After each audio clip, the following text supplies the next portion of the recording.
Welcome back to the shop. As you see in front of you, we've got 3 pieces of the pallet maple. We're going to also work with and add in some scrap leftover walnut to make a simple cutting board.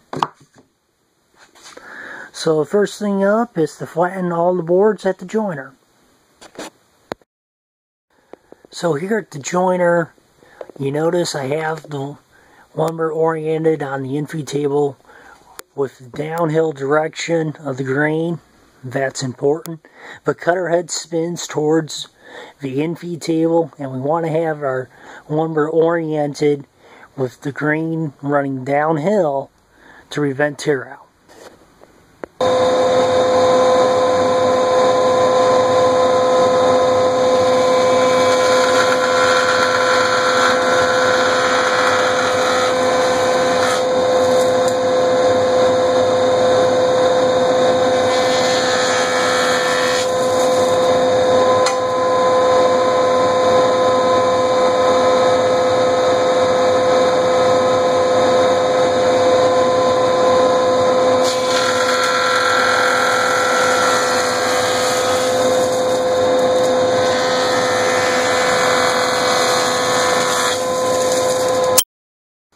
After 4 passes through a joiner, this is what we ended up with.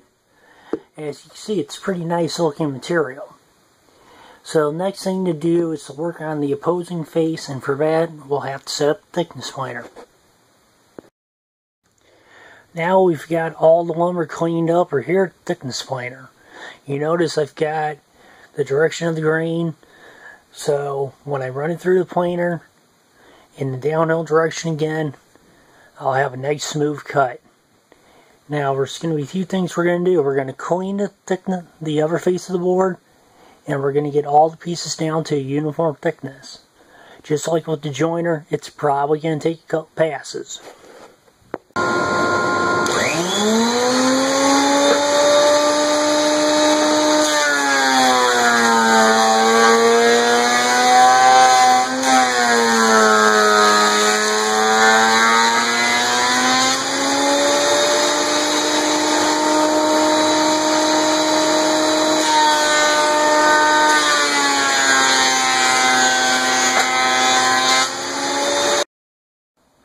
After we've ran all the stock through the planer, we've got 2 flat faces. Couple tips for you guys. Whenever possible, I will skew my boards at an angle to help run them through. Sharp blades and a freshly waxed table also helps. If you're running a figure wood like figured mahogany or figured cherry, and you're just getting tons of flake out, you can take a damp rag, wet the surface, run it through a planer, and you'll get a cleaner cut. So next up is to join the edges of the board, and to do that, we're going back to the joiner. Back here at the joiner, we're ready to join our stock. A couple things we've done. We moved the fence forward, and that's for safety. We've also made sure that our fence is square to our table. And there's one thing I want you to notice. Just as is within the face joining, the downhill direction of the grain comes into play. And just like with the face joining, we'll start with no pressure on the infeed side. Once the material is wide enough to get my hand on it, I'll put my pressure on the outfeed side while feeding through.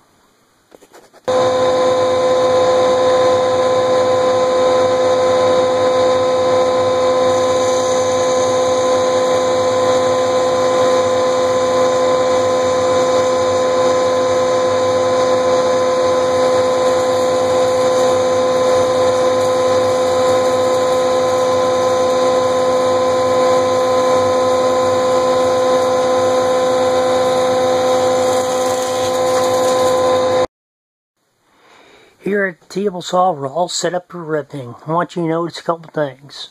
We've got the guard on the saw. I'll use my fence straddler. That's just a push stick that runs along the track of the fence. That'll push the boards through. And I've got an outfeed support set up. I'm using a 42 combination blade. That'll give me a nice clean rip cut.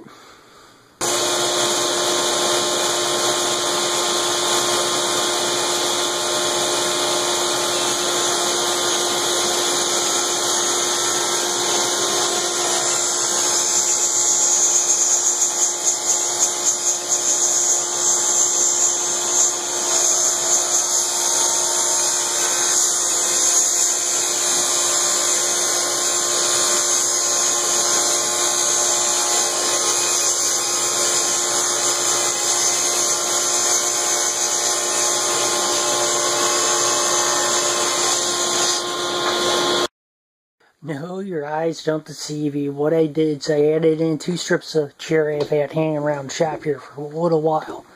What we're going to do is we're going to glue up the board into 3 mini sub-assemblies. And once they're dry, we'll glue the whole thing together. Now, as far as type of glue for any sort of cutting board, I personally like either Titebond 2 or Titebond 3. Today I have Titebond 3 here handy, and I'll use that. I'll spread it out with my brush on both sides, clamp the mini subs together, let them sit in the clamps for a solid couple hours, and then we'll glue the whole thing together. The main objective is we want to keep this board as flat as possible, so we'll use our square to check for flatness of the mini sub-assemblies. So we went ahead, we got all the mini sub-assemblies glued together. They're in the clamps drying. I'll let them sit in the clamps for about 45 minutes. Take a paint scraper, scrape off the excess glue. Then I can glue up the 3 sub-assemblies. Let those sit in the clamps for another 45 minutes. Scrape the glue off, and then we can start sanding the board. So as you can see, I have the 3 mini slabs glued together. I'm using some small bar clamps on the ends to help keep the joints flush while we've got this whole thing drying. Here in the next couple minutes, I'll take the small bar clamps off and leave it in the long I-beams for at least a couple hours. Once it's dry, we can start sanding the top. Now's a great time to start sanding the board. And I'll use 2 tools. I'll start with the belt sander, and then I'll finish up with the random orbit. The reason I'm starting with the belt sander, it's already preloaded with a 120 grit belt, and I'll just use that to lightly touch the surface. There's not a lot of stock removal I need to do. Like I said, the belt sander's already set up, ready to go. But on the random orbit, I've got 180 grit paper, and I'll use that. And then I'll finally hand block the top with 220 grit. Couple quick tips on sanding. Keep your belts and your discs clean. Use an abrasive cleaner. That'll improve and help your belts last longer. Another tip while sanding boards, use a little compressed air or a vacuum and vacuum off the dust as you go. That'll help your sanding go much faster. Also vacuum in between grits. So once we're finished sanding, and as we were finishing sanding, what I did, make sure we had a piece flat, I took my combination, or my frame square, checked it across a few points, marked the high spots, and worked on those to get the board flat. Now it's flat, we're ready to cut the ends here to the table saw. Table saw set up with a good crosscut blade, and we've got the sled, crosscut sled, to help us make the cut accurately. The reason I couldn't run the board through the planer is simple. It's too wide.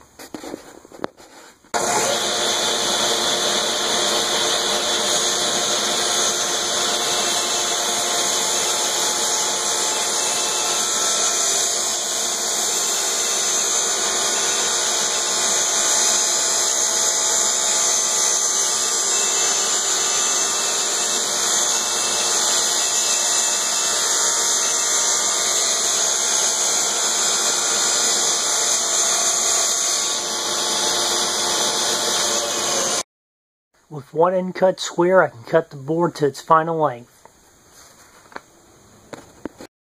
So for the last couple minutes I've been laying out a juice groove in the cutting board. And I'll show you how we're going to cut that. To cut the juice groove, we're going to use the plunge router with a straight edge clamp. And I've also got the router hooked up to the vacuum to help pull out the chips. I'm using a 1/2 inch round nose bit set up to cut the full half round profile.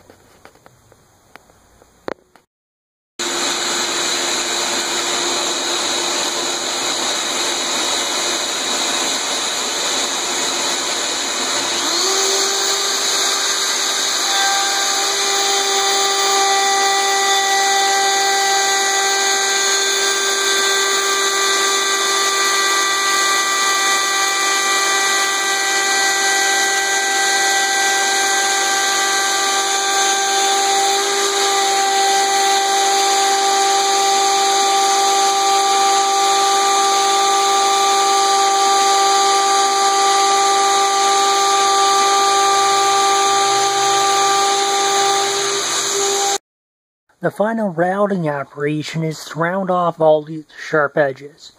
First thing up is we're going to knock off the corners with a 1/4 inch round over.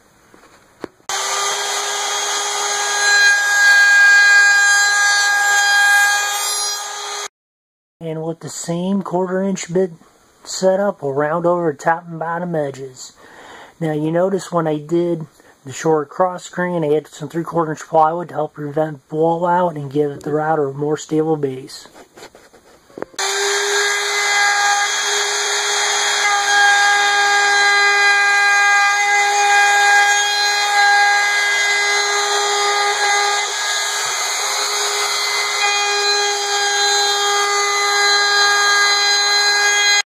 So next up is the final sanding, then we'll talk about the finish for this cutting board. So here's the finished cutting board. What I used for finish was really just butcher block oil. The one thing on it, it's food safe. If you want to use some other oil, just make sure it's food safe. So I want to thank you guys for watching this video. Don't forget to rate, comment, and subscribe.